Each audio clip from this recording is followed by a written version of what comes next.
Next topic है objects. Good morning sir. हाँ जी, good morning. Screen visible है? Hello hello. हाँ जी, मैं कह रहा हूँ स्क्रीन विजिबल है ना? Yes sir. चलो ठीक। तो जो जावास्क्रिप्ट है, ये आपकी जो जावा लैंग्वेज है, ये ना ऑब्जेक्ट ओरिएंटेड का पार्ट होती है, यानी कि इनमें ये ऑब्जेक्ट्स पे डिपेंड करती है। ठीक है ना?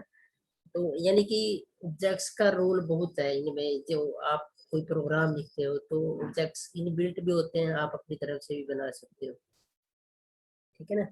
तो जो आप ऑब्जेक्ट है उसको हम एक प्रेस से डाटा ही कॉल करते हैं कि हमारे पास एक डाटा है और उस डाटा की दो वैल्यूज है, एक प्रॉपर्टीज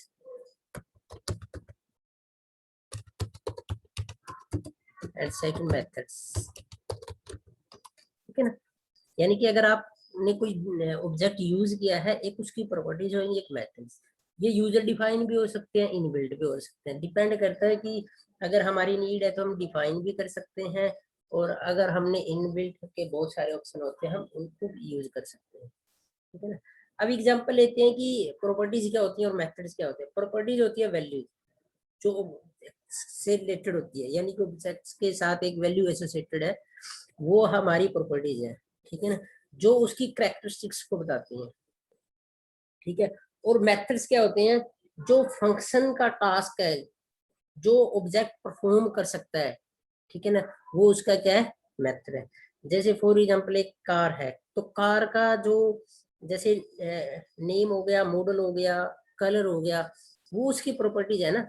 भी अगर आप जैसे एक चेयर है, तो अगर आप चेयर को डिफाइन करेंगे, चलो चेयर में कुछ फंक्शनलिटी नहीं है, फिर भी एग्जांपल ले लेते हैं। तो चेयर की अगर आप बात करेंगे, आप उसकी लेग्स की बात करेंगे, उसके कलर की बात करेंगे, वो शक्ल में कैसी है ना, उसके बैक पे है, ये वो चीजें जो भी होगा तो वो उस डिफाइन करेगा, वो उसकी प्रॉपर्टीज है। ठीक है ना? कार का एग्जांपल लिया था, बाइक का एग्जांपल है, तो उसका टास्क क्या होता है ना? वो स्टार्ट होती है, उसमें गियर होते हैं, उसमें ब्रेक होते हैं, उसको आप ड्राइव कर सकते हो। ठीक है ना? ये क्या मेथड है? यानी कि मेथड क्या है कि जो ऑब्जेक्ट आप यूज कर रहे हो वो एक्चुअल में क्या परफॉर्म कर सकता है। ठीक है ना? भैया अब मैंने चेयर का एग्जांपल लिया, तो चेयर में आप गेयर वेयर तो नहीं लगा सकते, आपको उसको कुर्सी करना पड़ेगा। ठीक है ना? तो वो तो हमारी तरफ से टास्क हो गया ना कि हमने उस पर परफॉर्म किया है कुछ, वो अपने आप परफॉर्म नहीं कर पाती। ठीक है ना? हाँ, प्रॉपर्टीज उसकी भी है। ऑब्जेक्ट्स हर एक चीज होती है वर्ल्ड में। आप टीवी की बात करोगे वो भी ऑब्जेक्ट है, आप फ्रूट्स की बात करोगे वो भी ऑब्जेक्ट्स हैं। ठीक है ना? आप स्टूडेंट की बात करोगे वो भी ऑब्जेक्ट्स हैं। बट कुछ ऑब्जेक्ट्स ऐसे होते हैं जो मतलब कि खुद टास्क परफॉर्म नहीं कर सकते। ठीक है? प्रॉपर्टीज उनकी भी होती है। तो कार बाइक ऐसा जो वो खुद परफॉर्म कर सकते हैं, उनका मेथड होता है, यानी कि जो टास्क कर सकते हैं। ठीक है ना? प्रॉपर्टीज होती हैं जैसे हर एक गाड़ी या कार का एक मॉडल नंबर होता है, हर एक का अपना वेट होता है अलग से, हर एक का अपना कलर होता है, तो वो उसकी प्रॉपर्टीज है। ठीक है ना? अब जैसे अगर हम कोई ऑब्जेक्ट्स की बात करते हैं ना, जो आप डिफाइन करोगे, अगर वो कल जैसे अपन एरे को डिफाइन करते हुए न्यू कीवर्ड का यूज किया था, ठीक है ना, तो वो ऑब्जेक्ट्स है। ठीक है? अगर आपने न्यू कीवर्ड की हेल्प से कोई ऑब्जेक्ट्स मतलब कोई फंक्शन डिफाइन किया है, तो वो हमेशा एक ऑब्जेक्ट्स की तरह ही करता है। और कुछ ऑब्जेक्ट्स मतलब जैसे डेट्स है, इनबिल्ट है फंक्शन है, ये हमेशा ऑब्जेक्ट होते हैं। मैथ है, एरेज हैं, जो तो ये है इसकी एग्जांपल है, मतलब ऑब्जेक्ट्स। अब आप इसको डिफाइन कैसे करोगे, क्रिएट कैसे करोगे जावास्क्रिप्ट में? जैसे कल हमने एरे क्रिएट किया, तो इसका पहला मेथड है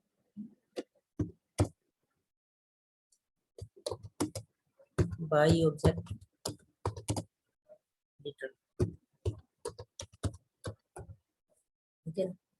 तो इसके लिए हमने क्या करना है, जैसे हमने स्टूडेंट नाम का एक वो बना लिया ऑब्जेक्ट।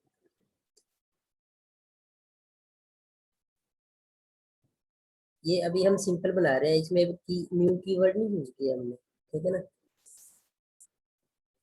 तो हमने ऑब्जेक्ट बना ये बना दिया, मान लो मैंने रोल, है ना।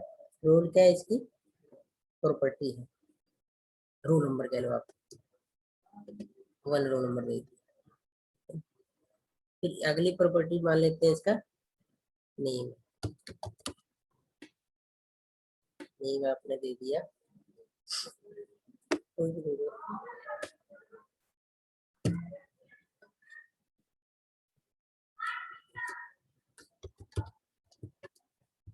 ठीक है। मार्क्स आपने दे दिए, ऐसे जो आप न्यूमेरिक वैल्यू लिखोगे वो सिप पे लिखोगे, और जो आप स्ट्रिंग में लिखोगे वो डबल इन्वर्टेड कोमा में लिखोगे, स्क्वायर ब्रैकेट का यूज करोगे, ठीक है। तो हमने एक ऑब्जेक्ट डिफाइन किया है, उसमें हमने उसके अलग अलग प्रॉपर्टी डिफाइन कर दी है, ठीक है ना। जैसे रोल नंबर है, नेम है, वो मार्क्स है, और हर एक प्रॉपर्टी की एक वैल्यू है जो हमने उसको डिफाइन करके उसको असाइन कर दिया, ठीक है।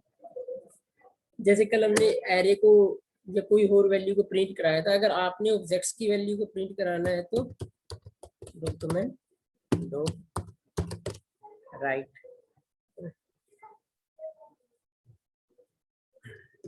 पहले आपके सॉरी पहले उसका नाम आए,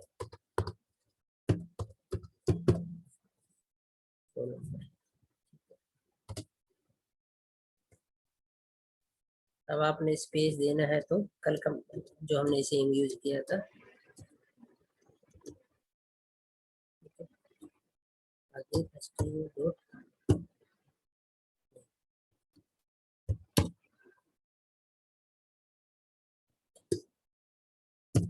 और देखो हमने उसकी जो प्रॉपर्टी डिफाइन की है वो 3 है, रोल नंबर, नेम और मार्क्स, बट हमने यहाँ पर प्रिंट किसको कराया, सिर्फ 2 वैल्यू को, ठीक है ना। यानी कि ऑब्जेक्ट्स की वैल्यू को प्रिंट कराते हुए पहले आपने उसका नेम यूज करना पड़ेगा, वो क्या है, अपने एग्जांपल में STU, चाहे आप पूरा लिख दो स्टूडेंट लिख दो, तो डॉट उसकी प्रॉपर्टी, तो जो प्रॉपर्टी आप with the help of dot use करोगे डॉक्यूमेंट डॉट राइट में, वही प्रॉपर्टी की वैल्यू प्रिंट होएगी, ठीक है ना, अदरवाइज नहीं होएगी। अदरवाइज क्या है, मतलब अगर आप अकेला यूज करोगे ना रोल नंबर या नेम, जैसे कल अपने वेरिएबल की वैल्यू प्रिंट कराई थी, तो वो वैल्यू प्रिंट नहीं होगी, क्योंकि ऑब्जेक्ट्स का आपने दूसरी लैंग्वेज में भी देखा होगा, आपको उसका नाम हमेशा यूज करना पड़ता है साथ में उसकी वैल्यू को प्रिंट कराने के लिए, ठीक है ना। शायद आपने जावा में किया हो तो उसमें भी ऐसे ही डॉट के साथ उसकी जो वैल्यू आपने प्रिंट करानी है, जो उसका नेम है वो यूज करना है। समझ में आया कि हाँ जी सर। और ये लिखने किसमें है आपने, कौन से टैग में है ध्यान में, स्क्रिप्ट टैग, सॉरी। जो आप लिखते हो ना ये जावास्क्रिप्ट का कोड, वो स्क्रिप्ट टैग के अंदर लिखते हैं, ठीक है ना।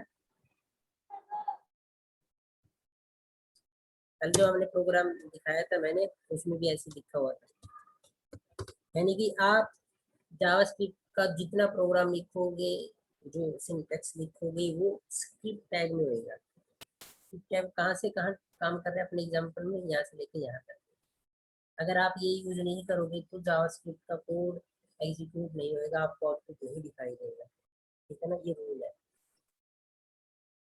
मान लो देखो, क्योंकि हम इसको HTML में यूज कर रहे हैं, तो HTML का कोड यहाँ से आता है, बॉडी आ गया, मान लो मैंने लिख दिया यार हेलो,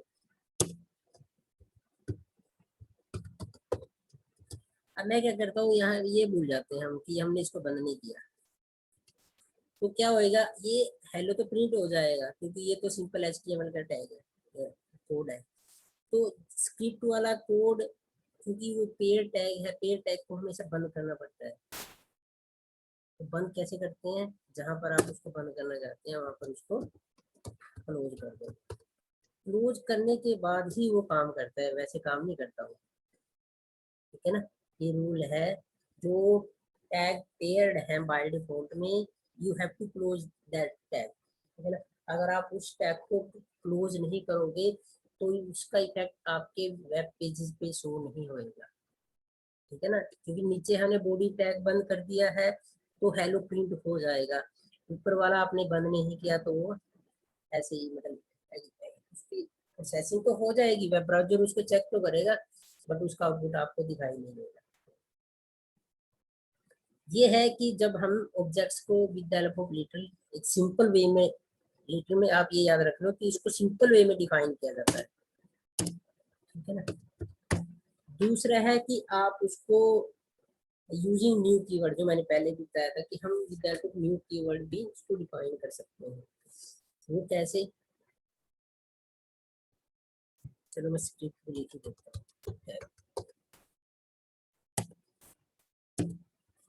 एक टैग है मान लें हमारे पास स्टूडेंट,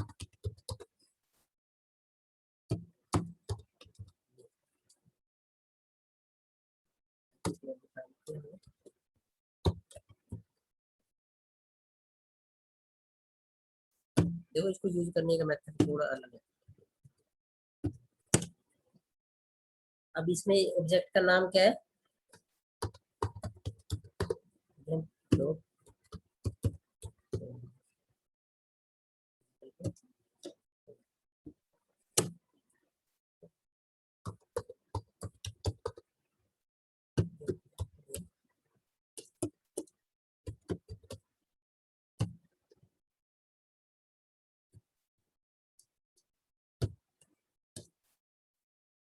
ऐसे आपने जितने आपने देने हैं।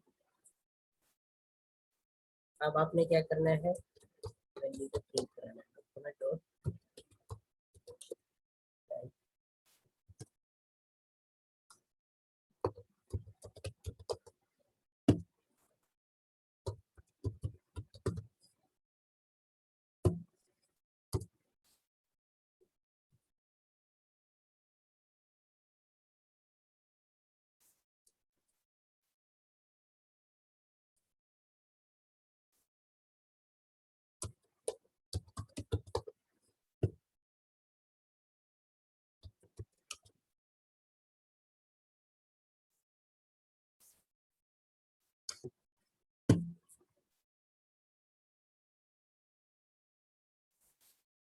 ठीक है। इसमें डिफाइन करने का मेथड अलग है, उसमें डिफाइन करने का मेथड है अलग है, प्रिंट कराने का मेथड सेम है, ठीक है। और ये ना एक ही लाइन में आएंगे, पहले रोल नंबर आएगा फिर नेम आएगा फिर मार्क्स वगैरह ये। अगर हमने इनको मान लो मैं चाहता हूँ पहले रोल नंबर आए, ऐसे आना चाहिए आउटपुट मान लो, फिर अमन आए, तो इसके लिए हमें क्या करना पड़ेगा, है आइडिया आपको। किस कैसे सर दोबारा रिपीट करना? देखो जो ये कोड लिखा है ना मैंने, डॉक्यूमेंट डॉट राइट, ये वाली चीज स्टूडेंट, हाँ जी। है ना, इसके अकॉर्डिंग इसका आउटपुट ये आएगा, हाँ ये जी। ये आएगा ना, ये एक ही हाँ लाइन जी में आएगा। मैं चाहता हूँ कि ये यहाँ आ जाए, फिर क्या करेंगे हम, सर, दो प्लस 2 बार डालेंगे? नहीं नहीं नहीं, अब कल आपने क्या डाला था? मैंने बताया था कि आपको क्लियर टैग वो बीच में यूज, हाँ, वो पिया बीच में टाइप, हाँ जी। वो यहाँ यूज करना पड़ेगा। हम्म, ऐसी ऐसी बात है ना, वाई वाई पूछ लेते हैं, आप ऐसे करोगे तो कैसे होगा, ठीक है ना? पता भी होना चाहिए, चलो कोई कुछ नहीं कुछ, कोई पूछने वाली कोई बात नहीं। तो पहला मेथड है आपने विद को ऑब्जेक्ट डिटेल बोलते हैं, जिसमें आपने सिंपल डिफाइन करना है। अगले में हम विद को न्यू कीवर्ड डिफाइन करेंगे, मतलब ऑब्जेक्ट को, ठीक है ना। और जो आप प्रिंट कराओगे या यूज करोगे वो सेम है जैसे आपने यूज करना। अगला है कि हम ना उसका एक कंस्ट्रक्टर बना सकते हैं, ठीक है ना। उसमें क्या होता है कि मान लो आपने कोई फंक्शन बनाया है, फंक्शन में आपने क्या करना है, यूज करना है, ऑब्जेक्ट को क्रिएट करना है, ठीक है ना। तो हम उसको एक तरह से एक कंस्ट्रक्टर होता है, कंस्ट्रक्टर में बनाते हैं, और आपने जो फंक्शन डिफाइन किया है तो फंक्शन के जैसे आर्गुमेंट्स वगैरह पास करना, ये पहले में जो दो एग्जांपल है हमने जो ऑब्जेक्ट्स क्रिएट किए हैं वो सिंपल थे, कोई फंक्शन नहीं था हमारे पास, ठीक है ना। इसमें हम अलग यूज करते हैं, उसको बोलते हैं हम दिस कीवर्ड। अगर आपने कंस्ट्रक्टर में एक ऑब्जेक्ट जनरेट करना है तो विद दिस कीवर्ड, पहले हमने सिंपल बनाया था, फिर न्यू कीवर्ड की हेल्प से बनाया, ठीक है ना। अगर अब आप एक फंक्शन के अंदर डिफाइन करना चाहते हो एक ऑब्जेक्ट को जावास्क्रिप्ट में, तो दिस कीवर्ड यूज होता है, और जहां तक मुझे याद है तो जावा में भी दिस कीवर्ड ही यूज होता है। चलो वो आपने उसमें क्लास में किया होगा जैसे भी, कुछ अभी ना टॉपिक आए हो, ठीक है ना। तो मैं बता देता हूँ आपको कि इसमें आपने डिफाइन कैसे करना है, टैग किया, उसके बाद हम फंक्शन डिफाइन करेंगे। तो फंक्शन डिफाइन करने से पहले फंक्शन कीवर्ड हमेशा यूज किया जाता है, ठीक है ना। फिर उसका नेम, मान लो नेम है, फिर हमने क्या आर्गुमेंट पास किए उसके रोल नंबर या नेम जो भी आप देना चाहते हैं।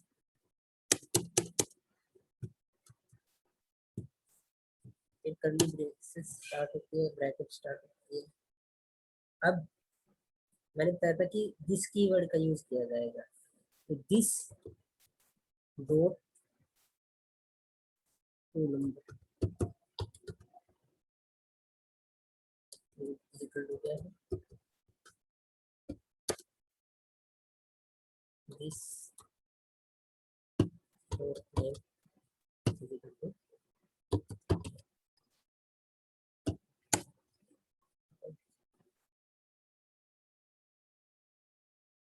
यहाँ पर मान लो हमने बंद कर दिया फंक्शन।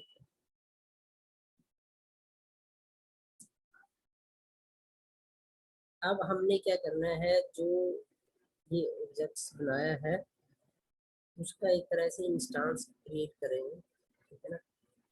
उसके लिए मतलब आप या ये कह लो कि हमने एक वेरिएबल में स्टोर कर दिया है इसको, जो वैल्यू हम प्रिंट कराना चाहते हैं, यानी कि हमारी वो क्या है, नेम रोल नंबर वगैरह जो भी है, या कुछ भी आप दे दो, नेम,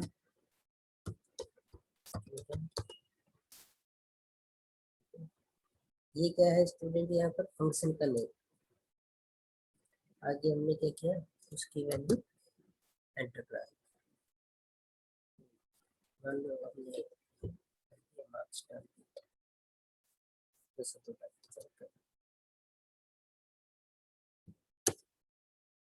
अब वैल्यू को प्रिंट कैसे कराओगे, डॉक्यूमेंट दो, वहाँ हम इसका नेम यूज करते थे, अब हमने इसकी जो एक तरह से वेरिएबल लिया है जहाँ पर उसको स्टोर किया है उसको यूज करेंगे, ठीक है ना। वो क्या है, ई है, मान लो ई कैपिटल में, तो दो नंबर आपको प्रिंट कराना है, ई डॉट मार्क्स।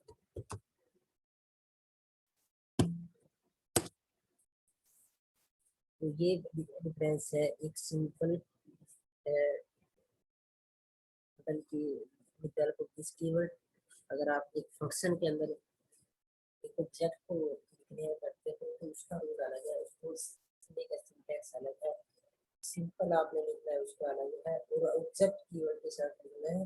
अगर पहले दो वाले विदाउट फंक्शन यूज कर रहे हैं, अगले में हम क्या कर रहे हैं, अगर हमने मतलब कंडीशन है कि फंक्शन में डिफाइन करना है तो आप इस कीवर्ड से उसको डिफाइन करेंगे और उसकी वैल्यू को कहीं स्टोर करेंगे और उसको यूज कर देंगे।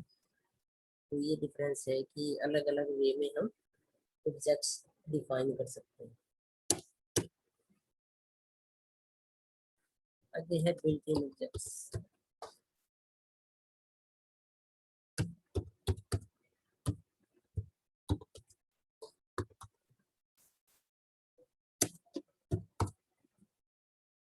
तो सबसे पहले है स्ट्रिंग स्ट्रिंग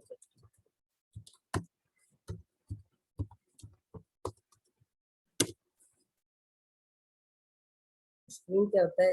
जब स्ट्रिंग का मतलब है कि आप तो लिखते कैसे है ना, सीधी सी बात है। तो उसकी जैसे जो प्रॉपर्टीज अगर हम डिफाइन करें तो लेंथ हो सकती है स्ट्रिंग की प्रॉपर्टीज, ठीक है ना। कंस्ट्रक्टर हो सकता है। कंस्ट्रक्टर क्या होता है कि जो आपका स्ट्रिंग आपने डिफाइन किया है वो उसकी जो वैल्यू है उसको रिटर्न कर रहा है, उसको मतलब उसका एक रेफरेंस है एक तरह से, ठीक है ना। कंस्ट्रक्टर क्या है कि आपका स्ट्रिंग को जब हम यूज करेंगे या प्रोग्राम में कोड होएगा तो वैल्यू को क्या रिटर्न करता है, ठीक है ना। एक प्रोटोटाइप होता है। प्रोटोटाइप का मतलब होता है कि अगर आपने स्ट्रिंग में कोई वैल्यू ऐड करनी है या कोई अलग से ऑब्जेक्ट का यूज करना है तो वो प्रोटोटाइप की हेल्प से होता है। तो स्ट्रिंग पर कौन कौन से मेथड हम यूज कर सकते हैं या उसका यूज कैसे कर सकते हैं? सबसे पहले है कैर एट इंडेक्स। देखो ये क्या काम करेगा, आपको इंडेक्स की वैल्यू प्रोवाइड करेगा, ठीक है ना। मतलब कि जो इंडेक्स की वैल्यू आप पास कर दोगे उस किया वो इंडेक्स दे देगा। एग्जांपल देखो ऐसे के लिए हम लोग मान लेते हैं आपने एक स्ट्रिंग डिफाइन किया equal to news,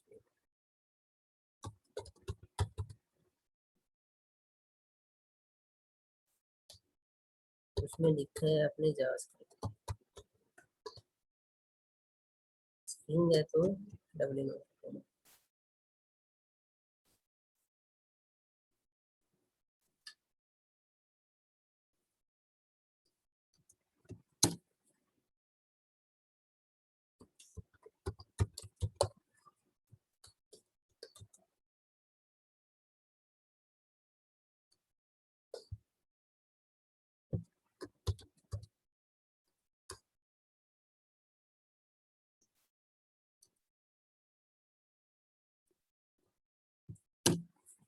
अब देखो 4 इंडेक्स पे क्या वैल्यू है, सॉरी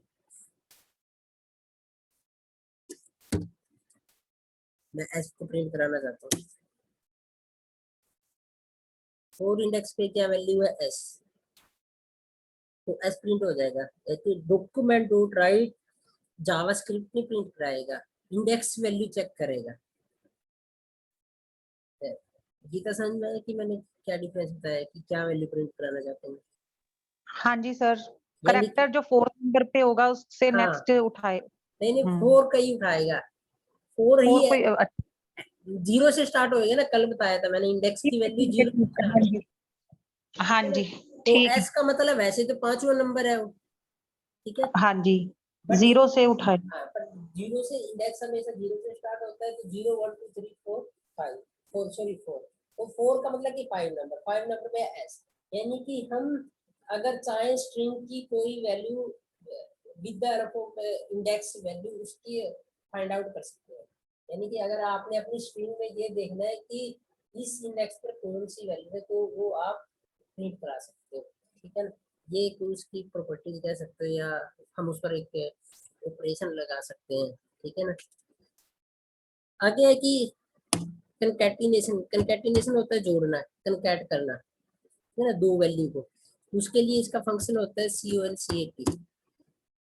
अगर आपने दो स्ट्रिंग है आपकी, एक S1 है एक S2 है, तो उसको आप कंकैटिनेट कर सकते हो। डायरेक्ट लिख दो, कैसे लिखना है वो, है ना। ये बार बार लिखने की जरूरत नहीं है। मतलब मान लो आपके पास दो स्ट्रिंग है, उसने आपने उसको इकट्ठा प्रिंट कराना है, कंकैटिनेट करना है। S1 dot S2।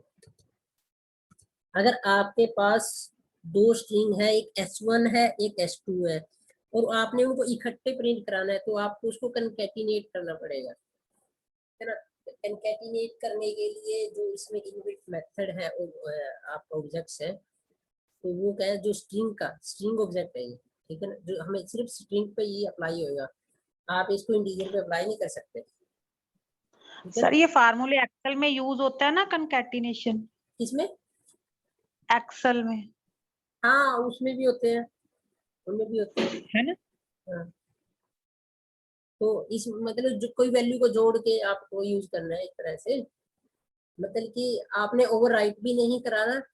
जो आप पहले लिखोगे S1 की वैल्यू पहले आएगी, S2 की बाद में आएगी, ठीक है ना। Okay sir. अच्छा, अगर जो जो हमने पहला वाला किया था ना, उसका उल्टा भी होता है। वो क्या होता है कि पहले तो हमने इंडेक्स के अकॉर्डिंग वैल्यू को प्रिंट कराया था, अब वैल्यू के अकॉर्डिंग हम उसकी इंडेक्स वैल्यू फाइंड आउट कर सकते हैं। वो कैसे? मान लो आपके पास एक, डायरेक्टली लिख देता हूँ, वो आप देख लेना जब लिखोगे कोई भी वैल्यू।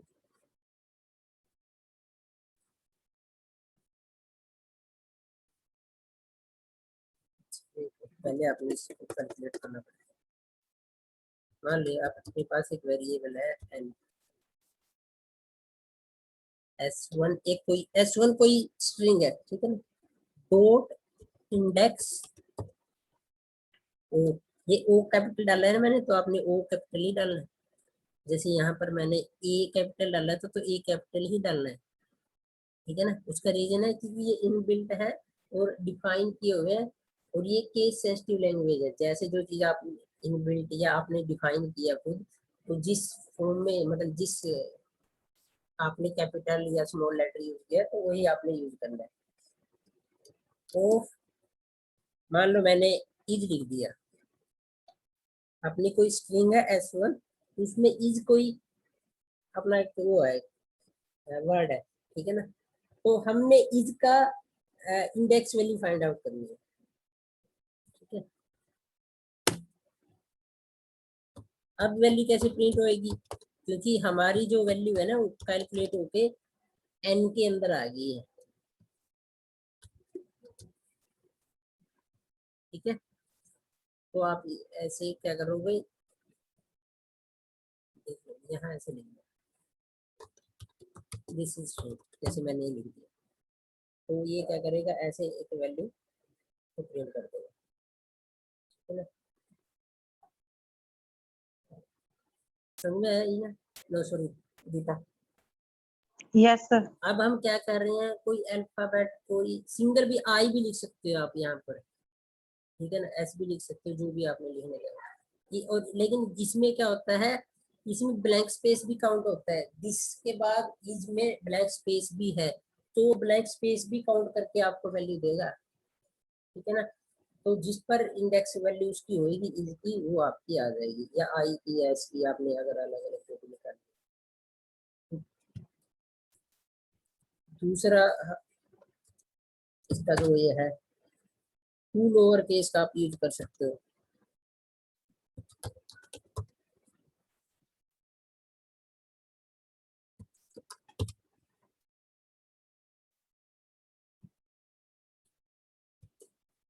टू लोअर केस में क्या होएगा कि अगर आपकी स्ट्रिंग की वैल्यू या कैपिटल में है, या कहीं कैपिटल और कहीं लोअर में है, तो वो लोअर केस में चेंज हो जाएगी, ठीक है ना। कोई स्ट्रिंग है आपका, आपने उसको चेंज करना है, तो उसको आप टू लोअर से लोअर केस में चेंज कर सकते हो, ठीक है ना। टू अपर भी होता है कि आपने सारी स्ट्रिंग की वैल्यू को अपर केस में प्रिंट करानी है, तो आप उसको भी करा सकते हो, यानी कि चेंज हो जाता है, ठीक है ना?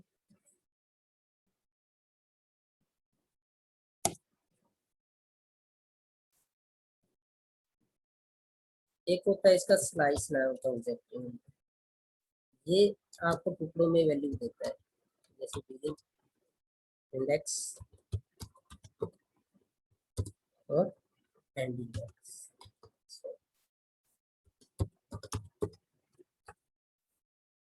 पता है बिगिन इंडेक्स आपकी वैल्यू बता देगा, तो आपको लास्ट की जो वैल्यू है वो बता देगा। मतलब कि आपने रेंज प्रोवाइड करनी है, ये एक तरह से क्या रेंज है,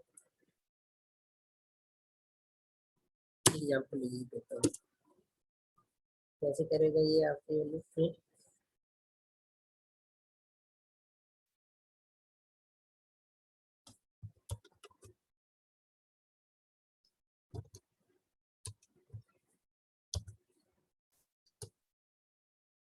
अब वो क्या करेगा, इंडेक्स 3 से और इंडेक्स 8 वाली वैल्यू उठाएगा और आपको प्रिंट करके दे देगा, समझे।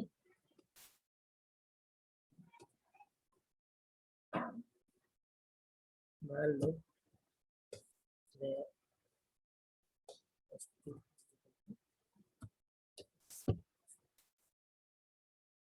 देखो अपने पास एक S1 नाम की स्ट्रिंग है, उसका तीसरा इंडेक्स और 8 नंबर का इंडेक्स आपने पास कर दिया, तो वो क्या करेगा, जो तीसरे और 8वें नंबर पे इंडेक्स वैल्यू होगी वो उठाएगा और उसको स्टोर कर देगा इसमें, एक वेरिएबल s नाम के, s2 के नाम में। अब आप इसको प्रिंट कैसे कराओगे, डॉक्यूमेंट डॉट राइट, अब वो वैल्यू किसके अंदर आ गई है, s2 के अंदर,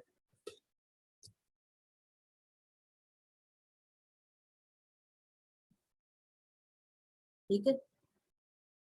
पता चला, ये मैंने s2 यहाँ की लिखा है, क्योंकि जो इंडेक्स 3 और 8 की वैल्यू होगी, मान लो 3 पे है आपकी कोई वैल्यू डी और 8 पे है टी, तो डी और टी किस में आ गई, S2 में, तो फिर S2 को आप डॉक्यूमेंट डॉट राइट से प्रिंट कराओगे, जब इसका आउटपुट आएगा वो ऐसे आएगा, ठीक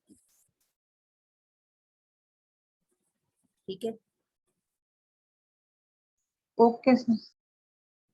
तो ये प्रिंट, एक प्रिंट भी कर सकते हो, प्रिंट का मतलब रिमूव करना, ठीक है। जैसे आपका वाइट स्पेस आ जाता है, तो मान लो जो आपने स्ट्रिंग डिफाइन किया ना, तो उसमें गलती से स्पेस छोड़ दिया है, तो आप ट्रिम का यूज कर सकते हो। ट्रिम ना ऑटोमेटिकली आपकी जो भी वाइट स्पेस होएगा ना उसको रिमूव कर देता है। इसको भी आप ऐसे लिख सकते हो,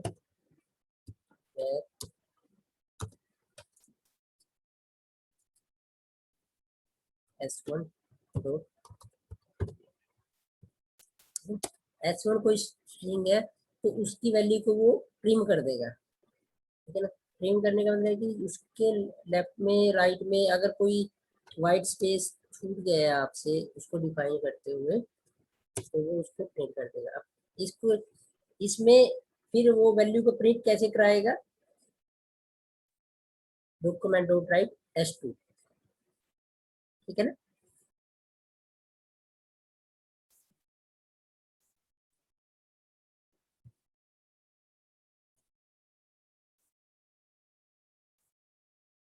अभी की तो कोई प्रॉब्लम हो तो पूछ लो, क्योंकि शायद ज्यादा तो फिर कई बार कंफ्यूजन हो जाता है।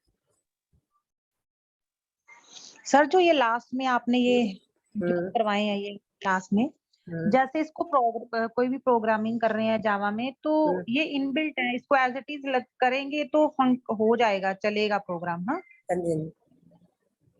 हाँ ये जी। इन बिल्ड का यही बेनिफिट होता है, उसका नेम यूज करना है, जैसे इसमें ओके जैसे मैंने ठीक है। ट्रिम लिखा, तो ट्रिम के अंदर हाँ, कोड यूज किया गया है, किस तरह वो स्पेस रिमूव करता है मुझे नहीं पता ना, आपको पता है ना, क्योंकि वो इनबिल्ट हाँ है, जी। उन्होंने खुद डिफाइन किया है इस टाइप का फंक्शन, कि उसकी जो फंक्शनलिटी है वर्किंग है ये है कि वो आपकी स्ट्रिंग के लेफ्ट या राइट में अगर ब्लैंक स्पेस छूट जाता है, जैसे आप डबल इन्वर्टेड कोमा में लिखते हैं स्ट्रिंग को, तो मान लो डबल इन्वर्टेड कोमा के बाद आपने एंटर करने के बाद, नहीं सॉरी, की जो स्पेस वाला की होता है वो प्रेस कर दिया, तो बीच में स्पेस आ गया, ठीक है ना।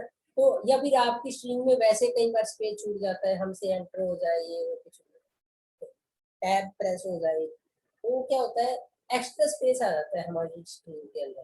तो स्ट्रिंग का जो, फिर जब आप आउटपुट देखोगे ना, वो तो अजीब सा लगता है, उनमें ज्यादा स्पेस आ जाता है, या लेफ्ट में ज्यादा स्पेस शो करता है, राइट में ज्यादा स्पेस शो करता है, तो उस चीज को रिमूव करने के लिए हम डायरेक्ट प्रिंट का यूज करें। अब प्रिंट कैसे उस पर प्रोसेसिंग करता है, वो उसकी फंक्शनलिटी है ना? हमें नहीं पता, हमने उसको डिफाइन किया ही नहीं, हमें तो वो बना बनाया मिला है, अब वो कैसे डिफाइन करता है अपने को क्या पता।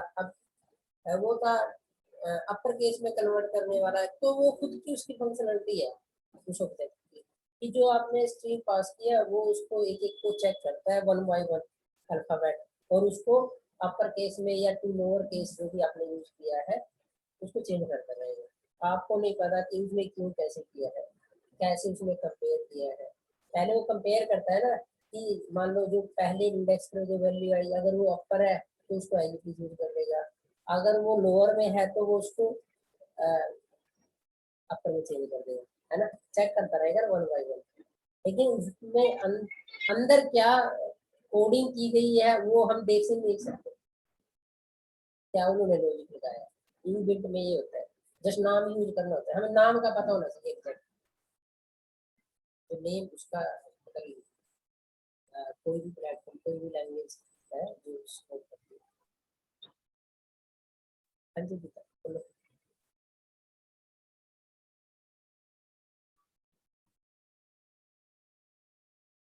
Hello, yes sir. ठीक है, ये कुछ और हाँ पूछना है? हाँ जी। कुछ और पूछना है या बंद कर दूँ? नो सर, बस ठीक ठीक है सर।